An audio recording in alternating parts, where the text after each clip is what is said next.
ఒంటిగంట సమయం ఎండలు చూస్తే తీక్షణంగా ఉన్నాయి. అయినా కూడా ఏమాత్రం తీసుకోవడం లేదు.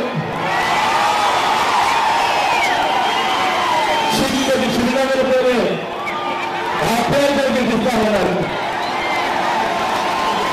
ప్రేమను రాలేని ఖర్చు పెడతా ఉన్నారు. ఆశ్రయతను చూపిస్తా ఉన్నారు. మీరందరి ఆప్యాయతలకు, మీరందరి ప్రేమను రాలేకపోయారు. మీరందరి ఆప్యాయతలకు, ప్రతి అక్కకు, ప్రతి చెల్లెమ్మకు,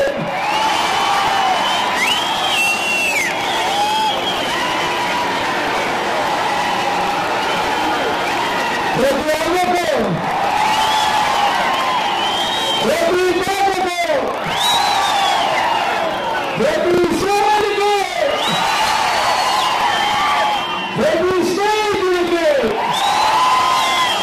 ముందుగా మీరందరూ ఆప్యాయతలకు, హృదయరాగాలకు, ఆత్మీయతలకు రెండు చేతులు జోడించి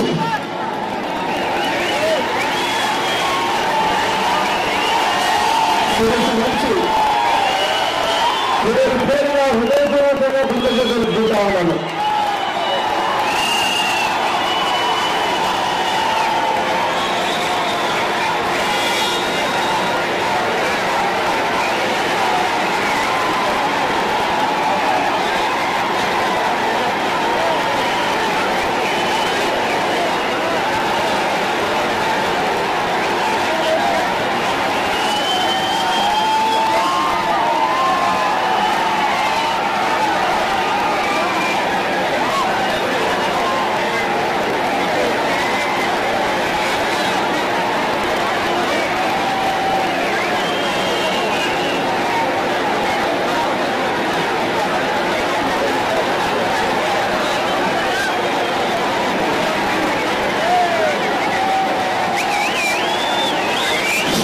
పాదయాత్ర జరిగింది. 3648 కిలోమీటర్లు నడవగలిగానంటే అది దేవుడి దయతో మీరందరి చంద్రుడు వీరలతో జరిగింది మీరు మాత్రం ఖచ్చితంగా చెప్పగలరు. ఆ పాదయాత్రలో మీరు చెప్పిన కష్టాలను విన్నాను. ఆ రోజు నేను చెప్పిన భాగంలో ఉన్నాను. రాష్ట్రంలో ప్రతి అడుగులో ప్రతి కుటుంబం కూడా ఏమనుకుంటా ఉందో విన్నాను. రాష్ట్రంలో సహాయం కోసం ఎదురు చూస్తూ ప్రభుత్వం స్పందించగా ఆ సహాయం అందక ఇబ్బందులు పడిన ఆ ప్రతి కుటుంబం చెప్పింది నేను విన్నాను. ఆ బాధను నేను చూశాను. ఆ ఆరోగ్యంలో నేను విన్నాను. నేను నిలబెడతా ఉన్నాను. నేను విన్నాను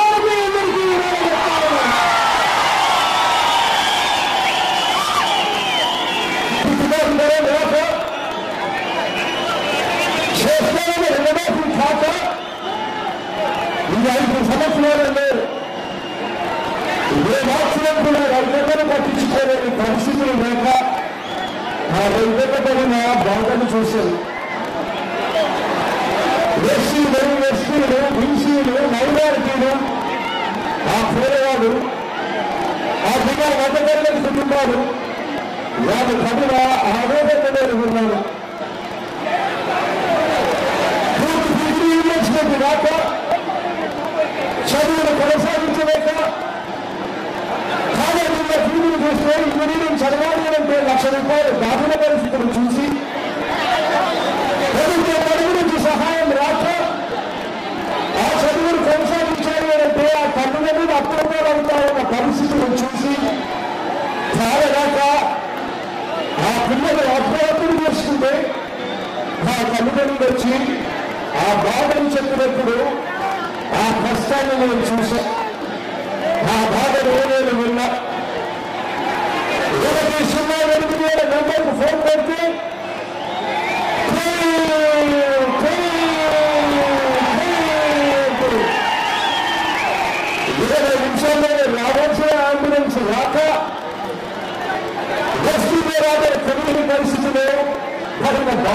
చూశాను. చివరికి నలుగురే రేటు రాక సమయానికి ప్రాణాలు కోల్పోయిన ఆ కుటుంబ సభ్యుల కథలు చెప్పినప్పుడు ఆ గాతగారు విన్నా.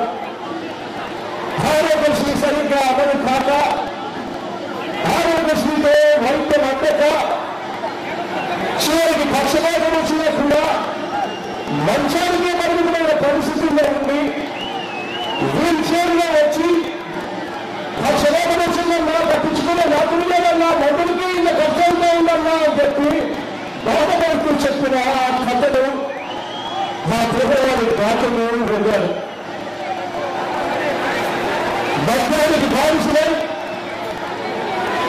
గ్రామాలలో ఎక్కడ చూసినా కూడా మద్యం షాపులో కనిపిస్తారన్న పరిస్థితుల మధ్య కుటుంబాలు చిన్నదిన్నమైన పరిస్థితులను నేను చూశాను. రాత్రి 7 దాటితే ఇంట్లో ఆడపిల్లలను బయటికి పంపించాలి అంటే భయపడే పరిస్థితిలో ఉన్న తల్లిదండ్రుల ఆవేదన నేను చూశాను. రాత్రి 7 దాటితే గ్రామాలలో ఎక్కడ చూసినా మద్యం షాపులను చూసి ఆ మద్యం షాపులు ఉన్న ఆ పరిస్థితుల్లో ఆ గ్రామాలలో 7 దాటితే ఇంట్లో ఆడపిల్లలు బయటికి పోవాలి అంటే భయపడే పరిస్థితిలో ఉన్న ఆ తల్లిదండ్రుల కథలు విన్నారు.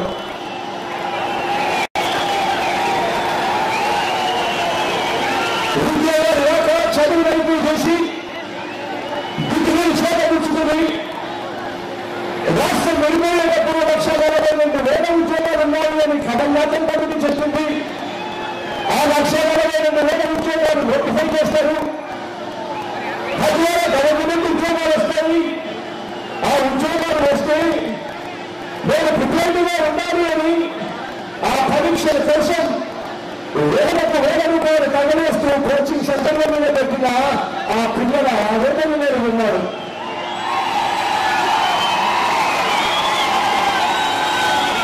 చదువు డిగ్రీలు చేతపుచ్చుకుని ఉద్యోగాలు రాక వేరే రాష్ట్రాలకు వలసపోతా ఉన్న ఆ పిల్లల్ని చూశాను.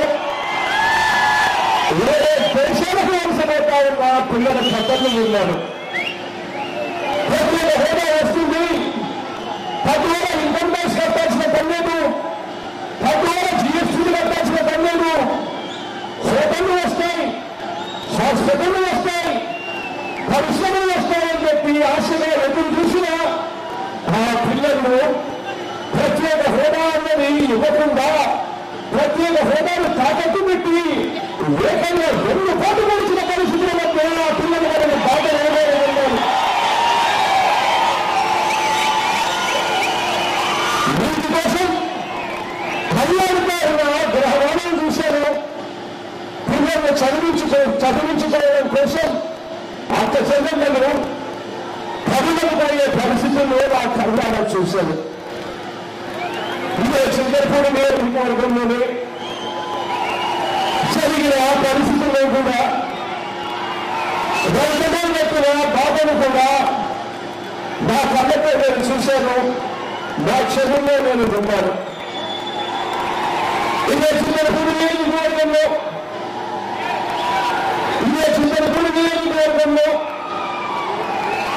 గత ప్రాంతాలకు అత్యంత అవసరమైన చింతపూడి ఎత్తిపోతల పథకం ఇదే ప్రాజెక్టు రైతాంగంలో దగ్గరకు వచ్చి అలా దివంగత నేత నాన్నగారు బతికే ఉంటే ఈ పార్టీగా ప్రాజెక్టు పూర్తి ఉండేది అని చెప్పి రైతులు చెప్పిన మాటలు నాకు ఇంకా గుర్తుంది. ఇదే చింతపూడి ప్రాజెక్టు 5 సంవత్సరాల చంద్రబాబు నాయుడు గారు పరిపాలన చేశాడు. చింతపూడి ప్రాజెక్టు పూర్తి చేయాల్సింది పోయి అదే చింతపూడి ప్రాజెక్టుకు ఎలా అడ్డుగోడలు కట్టాలి అని చెప్పి దిక్కుమాలిన ఆలోచనలు చేశారు. ఒకే ప్రాజెక్టుకు ఒకే నియోజకవర్గంలో 3 మండలాలు ఉంటే ఒక్కో మండలంలో ఒక్కొక్క రేటు ఇచ్చాడు ఈ పెద్ద మనిషి చంద్రబాబు నాయుడు గారు. ఒక మండలంలో 22 లక్షలు ఇస్తే మరో మండలంలో 19 లక్షలు ఇస్తే మరో మండలంలో 12 లక్షల మాత్రమే ఇచ్చిన పరిస్థితిని కూడా చూశాను.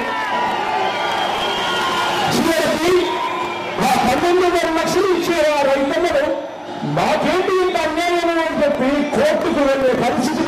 తీసుకొచ్చిన ఘనత ఆ చంద్రబాబు నాయుడు గారిది అని చెప్పి ఆ చంద్రబాబు నాయుడు గారు చింతపూడి ప్రాజెక్టు కట్టకూడదు అని చేస్తున్నా కుట్రలు అని చెప్పి రైతులు అన్న మాటలు నేను విన్నాను.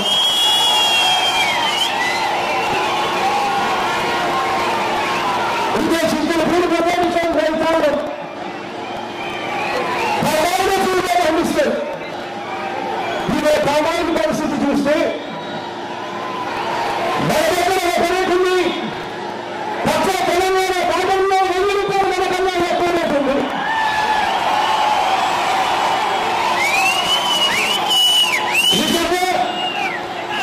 ఇంతకన్నా అన్యాయంగా ఎక్కడైనా ఉంటుందా అన్నా అని చెప్పి ఆ రోజు రైతన్న దగ్గరికి వచ్చి అన్న మాటను నా బాధలను నేను విన్నాను.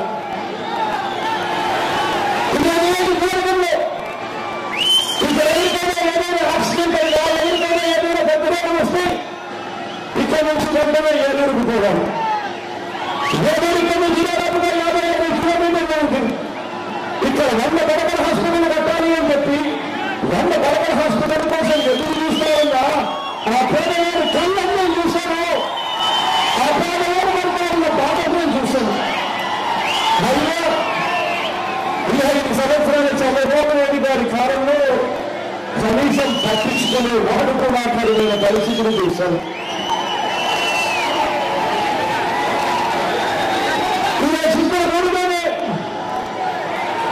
రేపు ప్రయాణంగా ఉన్నాయని చింతలపూడి నుంచి నామవరం వరకు అన్యాయమైన రేట్లు ఉన్నాయని బస్సులు కూడా ప్రయాణంగా ఉన్నాయని ఆ రేట్లు ఏమని చెప్పి 5 సంవత్సరాలుగా ప్రభుత్వాలు కోరుతా ఉన్నా కూడా కనీసం పట్టించుకున్న ప్రమాణాలు ప్రభుత్వం అని చెప్పు. కానీ ఎన్నికలు వచ్చేసరికి అదిగో ఎన్నికలు అనేసరికి ఈ పెద్ద నుంచి చంద్రబాబు నాయుడు గారు వచ్చి ఇదిగో రోడ్డు అని చెప్పి పెద్దలు కొట్టాడు. కానీ ఒక్క రూపాయి కూడా ఇవ్వలేదన్నా అని చెప్పి ఇక్కడ ప్రజలు ఇంకా ఉంటే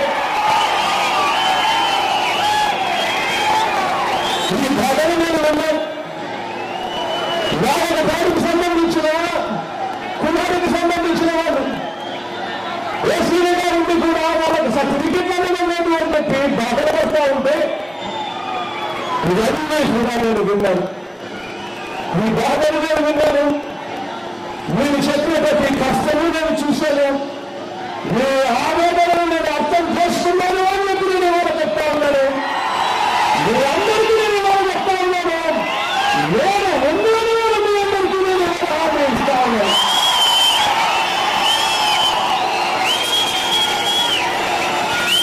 ఇక 5 సంవత్సరాల చంద్రబాబు నాయుడు గారి పాలన నేను చూశాను. ఎక్కడ చూసినా కూడా కుట్రలు కనిపిస్తాయి. ఎక్కడ చూసినా కూడా కుతంత్రాలు కనిపిస్తాయి. పేదవాడికి, రైతన్నకు, అక్క చెల్లెమ్మలకు, నిరుద్యోగ యువతికి, చదువుకుంటున్న పిల్లలకు, చివరికి అమ్మ తాతలకు కూడా ఎవరైనా మోసం చేయగలిగిన వ్యక్తి ప్రపంచంలో ఎవరైనా ఉన్నారు అని అంటే అది ఈ 5 సంవత్సరాలలో చంద్రబాబు నాయుడు గారి పరిపాలన చూస్తాం. మోసాలు మీరే చూస్తూ ఉన్నారు, కుట్రలు మీరే చూస్తూ ఉన్నారు. చంద్రబాబు నాయుడు గారు చేస్తా ఉన్న డ్రామాలను కూడా మీరే చూస్తూ ఉన్నారు. ప్రభుత్వాన్ని పరిపాలన చేయమని చెప్పి 5 సంవత్సరాలు గడవిస్తారు ఎప్పుడు ప్రజలు. 5 సంవత్సరాలంటే 60 నెలలు. ఆ 60 నెలల్లో 57 నెలలు చంద్రబాబు నాయుడు గారు మన కరువు మార్చి చివరి 3 నెలలు వచ్చేసరికి మాత్రం మీకు బిర్యానీ పెడతారు అని చెప్పి మనందరికీ సినిమా చూపిస్తా ఉన్నారు.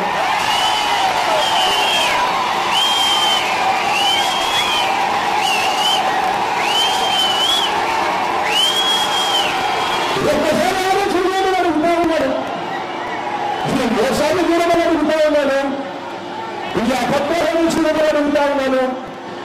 జరుగుతా ఉన్న ఈ కుట్రను చూడమని అడుగుతా ఉన్నాను. ఇదే కుట్రను రాబోయే రోజుల్లో ఇంకా తీవ్రమవుతుంది.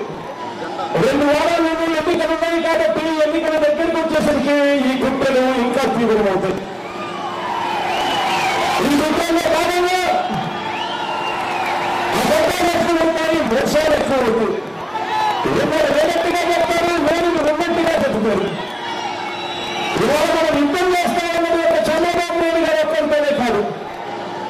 చంద్రబాబు నాయుడు గారితో మమేకమైన ఈనాడు ప్రయత్నం చేస్తా ఉన్నాం, ఆమె జ్యోతి ప్రయత్నం చేస్తా ఉన్నాం, టీవీ 5 ప్రయత్నం చేస్తా ఉన్నాం, ఇంకా అనేక అమ్ముడు వాళ్ళకి ఎన్నో మీడియాతో యుద్ధం చేస్తా ఉన్నాం. ఇవాళ జరుగుతూ ఉన్నది ధర్మానికి అధర్మానికి మధ్య ఇవాళ యుద్ధం జరుగుతూ ఉన్నది అని మర్చిపోవద్దని కోరుతా ఉన్నాం. ఎన్నికలు వచ్చేసరికి ఈ గతమనిషి చంద్రబాబు నాయుడు గారి కుటుంబంలో భాగంగా ఎన్నికలు వచ్చేసరికి చాలా పెద్ద కుటుంబం పోతాడు. ఎన్నికలు వచ్చేసరికి ప్రతి గ్రామానికి ఆయన మూటలు డబ్బులు పంపిస్తాడు. 300 డబ్బులు పంపించి ప్రతి చేతులను 3,000 రూపాయలు డబ్బు పెట్టే ప్రయత్నం చేస్తాడు ఈ గతమనిషి చంద్రబాబు నాయుడు గారు. మీరందరితో నేను ఒకటే కోరుతా ఉన్నా, మీరందరూ మీ గ్రామాలకు వెళ్ళినప్పుడు, మీరందరూ మీ వాటిలో తిరుగుతూ ఉన్నప్పుడు ప్రతి అక్కను కలవండి, ప్రతి చెల్లెమ్మను కలవండి, ప్రతి అమ్మను కలవండి, ప్రతి పాపను కలవండి, ప్రతి అమ్మను కలవండి. కలిసి ప్రతి అక్కకు చెప్పండి, అక్క చంద్రబాబు ఇచ్చే 3,000 రూపాయలకు మోసపోవద్దక్క, 20 రోజుల విలువక్క, ఆ తర్వాత అందరూ ముఖ్యమంత్రిగా చేస్తున్నాము. అందరూ ముఖ్యమంత్రి అయిన తర్వాత మన పిల్లల్ని మనం కేవలం బడులను పంపిస్తూ చాలు, బడికి పంపించినందుకు అన్న ప్రతి అక్క చేతిలోనూ సంవత్సరానికి 15,000 రూపాయలు అంటారు. ప్రతి చెల్లెలకు చెప్పండి, ప్రతి అక్కకు చెప్పండి, అక్క చంద్రబాబు ఇచ్చే 3,000 రూపాయలకు మోసపోవద్దక్క. ఈ రోజు మన పిల్లలు మనం ఇంజనీర్లుగా చదివించగలుగుతా ఉన్నామా, డాక్టర్లుగా చదివించగలుగుతా ఉన్నామా, కలెక్టర్గా పెద్ద చదువులు ఈ రోజు మన పిల్లలు చదివే పరిస్థితులు ఉన్నారా అక్క అని ఆ అక్క అడగండి. ఆ అక్కకి చెప్పండి, అక్క ఈ రోజు మన పిల్లలు ఇంజనీర్లు కావాలన్నా, డాక్టర్లుగా చదవాలన్నా, పెద్ద చదువులు ఏం చదవాలన్నా కూడా మనం అప్పులు అడిగే తప్ప మన ఆస్తులు అమ్ముకుంటే తప్ప నుంచి ఇవాళ మన పిల్లల్ని చదివించలేని పరిస్థితులు మనం ఉన్నామక్క అని ప్రతి అక్కకి చెప్పండి. ప్రతి అక్కకి చెప్పండి, అక్క చంద్రబాబు ఇచ్చి 3,000 రూపాయలకు మోసపోవద్దక్క, 20 రోజులు ఓపికక్క, అందరూ ముఖ్యమంత్రిగా చేసుకున్నామక్క. అందరూ ముఖ్యమంత్రి అయిన తర్వాత మన పిల్లలు ఇంజనీర్లు కాదు, డాక్టర్లు కాదు, కలెక్టర్ల వంటి పెద్ద చదువులు అన్న 2 లక్షల ఖర్చు కానీ అన్న చదివిస్తాడక్క ప్రతి అక్కకు చెప్పండి. ఈ చంద్రబాబు చెప్పండి, మా పొదుపు సంఘాల్లో ఉందా ఆ ప్రతి అక్కకు చెప్పండి, ఆ పొదుపు సంఘాల్లో ఉందా ప్రతి చంద్రబాబు చెప్పండి. అక్క చంద్రబాబు ఇచ్చే 3,000 రూపాయలకు మోసపోవద్దక్క అని ప్రతి అక్కకు చెప్పండి. ఆ అక్కకు చెప్పండి, అక్క చంద్రబాబు నాయుడు గారి నమ్మం 5 సంవత్సరాలు తగ్గించాం, పొదుపు సంఘాల్లో ఉన్న రుణాలన్నీ కూడా మాఫీ చేస్తారు అని అన్నారు. అదే అన్నారు, ఒక్కడంటే 1 రూపాయలు కూడా మాఫీ చేసిన కాపాడలేదు. గతంలో మనకు 0 వడ్డీకి రుణాలు వచ్చింది. ఈ రోజు చంద్రబాబు నాయుడు గారు ముఖ్యమంత్రి అయిన తర్వాత 0 వడ్డీ అనే పథకం పూర్తిగా ఎగరగొట్టాడక్క అని చెప్పి ప్రతి అక్కకు చెప్పండి. ప్రతి చెల్లెలకు చెప్పండి, అక్క చంద్రబాబు ఇచ్చే 3,000 రూపాయలకు మోసపోవద్దక్క, 20 రోజులు ఓపికక్క, అందరూ ముఖ్యమంత్రిగా చేసుకుందాం. అన్న ముఖ్యమంత్రి అయిన తర్వాత పొదుపు సంఘాల్లో ఉన్న అక్క చెల్లెమ్మలకు ఎన్నికల తేదీ వరకు మొత్తం ఎంతైతే అప్పుడుంటాయో ఆ మొత్తం అప్పంతా 4 రకాలతో నేరుగా అక్క చెల్లెమ్మల చేతుల్లోనే అన్నపడతానే అని చెప్పండి. ఆ ప్రతి అక్కకి చెప్పండి. అంతేకాదక్క మళ్ళీ 0 వడ్డీకి రుణాలు వచ్చే రోజులు మళ్ళీ జగన్మోహన్ సాధన అని ప్రతి అక్కకు చెప్పండి.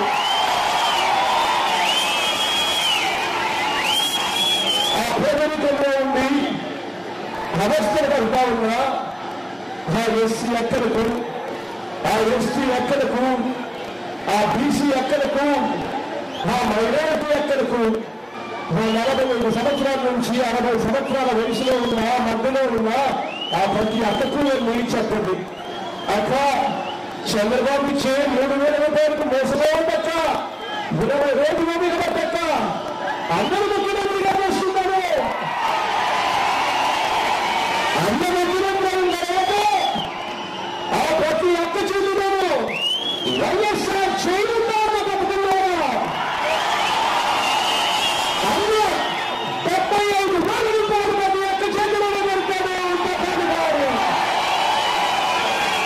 ప్రతి ఒక్కరు చెప్పండి, ప్రతి చెల్లెమ్మకు చెప్పండి. అయితే చంద్రబాబు ఇచ్చే 3,000 రూపాయలకు మోసపోవద్దక్క అని చెప్పండి. ప్రతి రైతన్నకు చెప్పండి, అన్న రైతన్న చంద్రబాబు ఇచ్చే 3,000 రూపాయలకు మోసపోవద్దన్నా. 5 సంవత్సరాలు చంద్రబాబు నాయుడు గారిని నమ్మాం, రుణాలు మాఫీ చేస్తాను అని అన్నారు. ఈ పథకం చేసిన రుణమాఫీ అన్న పథకం చివరికి రైతులకు వడ్డీ డబ్బులు సరిపోయిన విధంగా ఉంది. ఆ పథకం అన్నది ప్రతి రైతన్నకు చెప్పండి, ప్రతి రైతన్నకు చెప్పండి. అన్న చంద్రబాబు నాయుడు గారి కాలంలో ఏ ఒక్క పంటకు గిట్టుబాటు ధరలు లేవు. రైతులను ఇవాళ హక్కులు చేసుకుంటారన్న పరిస్థితిలో ఇవాళ రైతులే ఉన్నారు. చంద్రబాబు ఇచ్చే 3,000 రూపాయలకు మోసపోవద్దన్నా, 20 రోజులు వేదికబట్టన్నా, ఆ తర్వాత అందరూ ముఖ్యమంత్రిగా చేస్తున్నాను.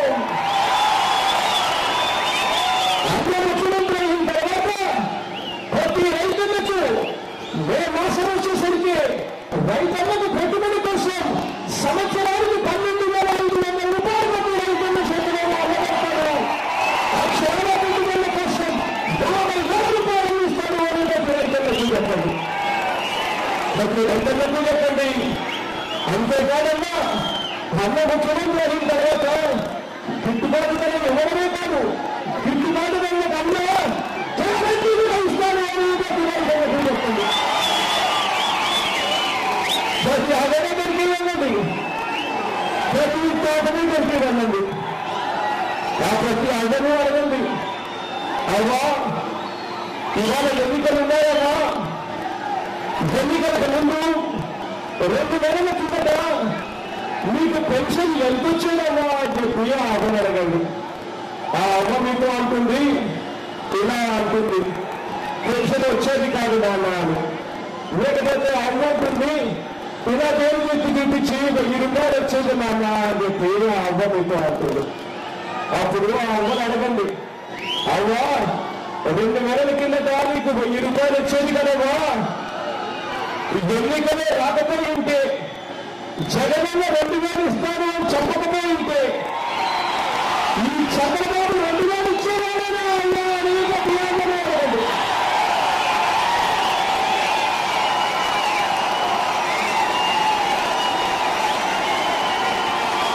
ఆ ప్రతి అవ్వకు చెప్పండి, ఆ ప్రతి కాస్తకు చెప్పండి. అలా చంద్రబాబు నాయుడు గారు చేసే మోసాలకు మోసపో ఉంటావా, 20 రోజులు ఓపిక పట్టావా, ఆ తర్వాత మీ మనవడు ముఖ్యమంత్రి అవుతాడని చెప్పండి. ప్రతి అవ్వకు చెప్పండి, అవ్వ మీ మనవడు ముఖ్యమంత్రి అయిన తర్వాత పెన్షన్ 3,000 వరకు పెంచుకుంటూ పోతాడు అని ప్రతి అవ్వకు చెప్పండి. ఇల్లు లేని ప్రతి నిరుపేదకు చెప్పండి. 5 సంవత్సరాల చంద్రబాబు నాయుడు గారి పాలనలో ఇల్లు లేవు, కట్టిస్తారన్న మాటలు పోయింది. 20 రోజులు దిగబట్టన్నా అన్నను ముఖ్యమంత్రిగా చేసుకుందాం. ఆ తర్వాత అన్న అక్షరాల 25 లక్షల ఇల్లు కట్టిస్తాడు అని చెప్పి ప్రతి అన్నకు చెప్పండి. మళ్ళీ రాజన్న రాజ్యంలో ఇల్లు కట్టడం చూసాం, మళ్ళీ జగన్మోహన్ అది సాధ్యము అని చెప్పి ప్రతి ఇల్లు లేని చెప్పండి. 4 రత్నాల్లోని ప్రతి అంశము కూడా ప్రతి పేదవాడి దగ్గరికి తీసుకొని పోండి, ప్రతి అక్క దగ్గరికి తీసుకొని పోండి, ప్రతి చెల్లెమ్మ దగ్గరికి తీసుకొని పోండి, ప్రతి అవ్వ దగ్గరికి తీసుకొని పోండి, ప్రతి తాత దగ్గరికి తీసుకొని పోండి. ప్రతి అన్న దగ్గరికి కూడా తీసుకొని పోండి. అందరికీ కూడా ఒకటే చెప్పండి, ఈ చెడిపోయిన ఈ రాజకీయ వ్యవస్థలోకి మార్పు రావాలి. ఈ చెడిపోయిన ఈ రాజకీయ వ్యవస్థలోకి విశ్వసనీయత అన్న పదం తెలిసిన వ్యక్తి ముఖ్యమంత్రి స్థానంలో కూర్చొని ఉండాలి అని చెప్పి ప్రతి ఇంట్లోనూ చెప్పండి. ఈ చెడిపోయిన వ్యవస్థలోకి మార్పు తీసుకొచ్చే దిశగా మీ అందరి చల్లని దీవెనలు, చల్లని ఆశీస్సులు కోరుతూ నా పక్కనే ఐజయన్ ఉన్నాడు.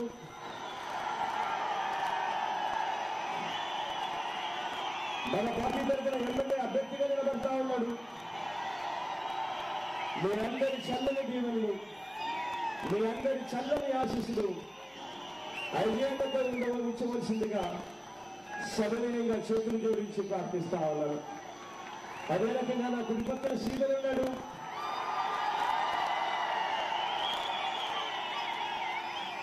మంచివాడు, సౌమ్యుడు, మంచి చేస్తాడో నమ్మకం నాకు సంపూర్ణంగా ఉంది. మీ అందరి చల్లని దీవెనలు, మీ అందరి చల్లని ఆశీస్సులు శ్రీధర్ పై కూడా ఉంచవలసిందిగా, వైఎస్ఆర్ కాంగ్రెస్ పై ఉంచవలసిందిగా సవినయంగా రెండు చేతులు జోడించి పేరు పేరున ప్రార్థిస్తా ఉన్నారు.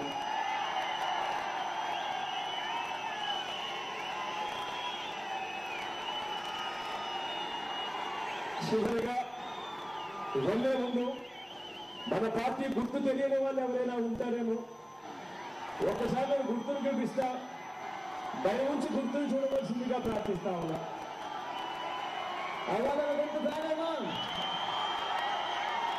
అక్క సారక్క అన్న సారన్నా అక్క సారు సారమ్మా సారన్నా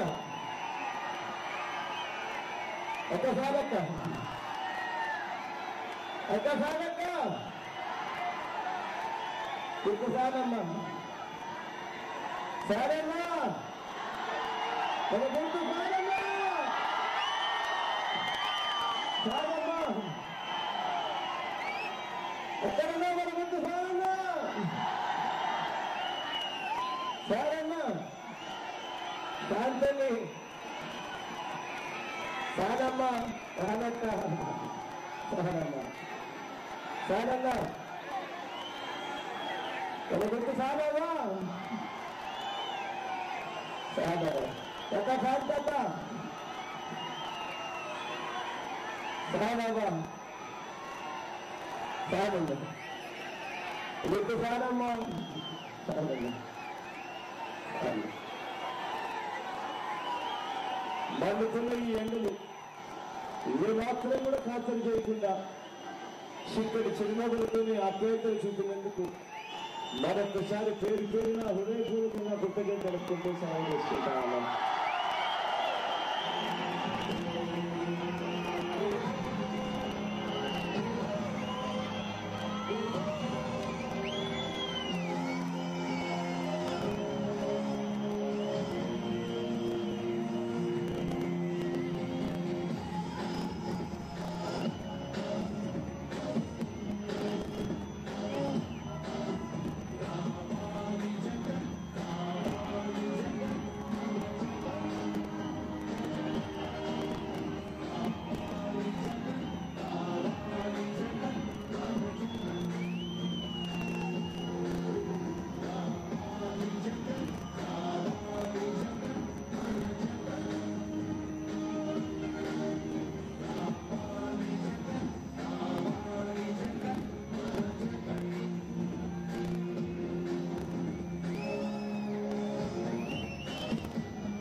పొన్నాల అనిత కోటగిరి విద్యాధరరావు గారు అమ్మాయి వైఎస్ఆర్ కుటుంబంలో చేరబోతుంది.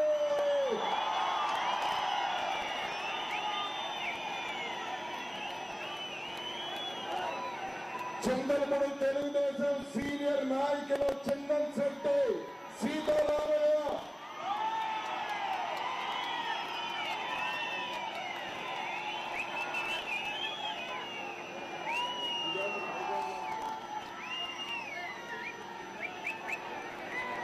Jangareddygudem Telugu Desam mandal party president YSRC పార్టీలో చేరబోతున్నారు. గోకారపు గోపాలకృష్ణ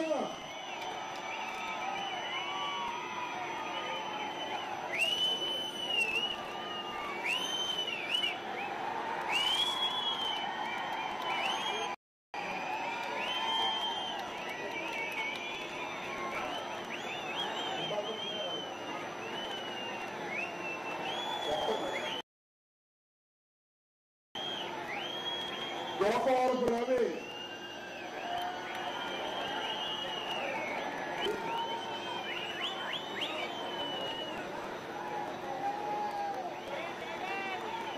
గురా బాల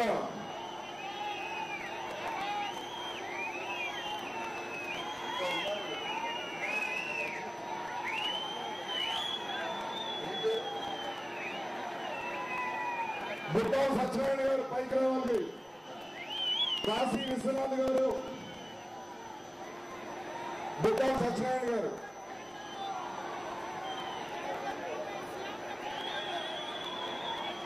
కాశీ విశ్వనాథ్ గారు, ఎద్దపల్లి దుర్గారావు,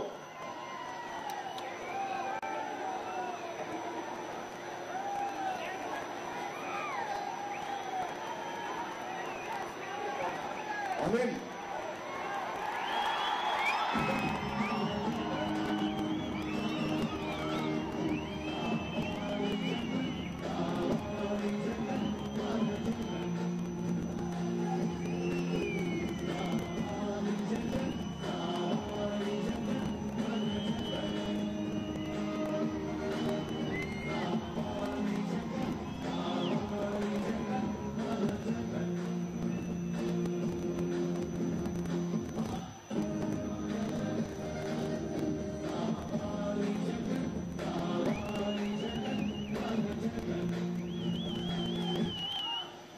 సాయిరామనులు, దయాల రవీంద్రమనులు, వీళ్ళిద్దరు కూడా మా గుండెల్లో ఎప్పటికీ ఉంటారు.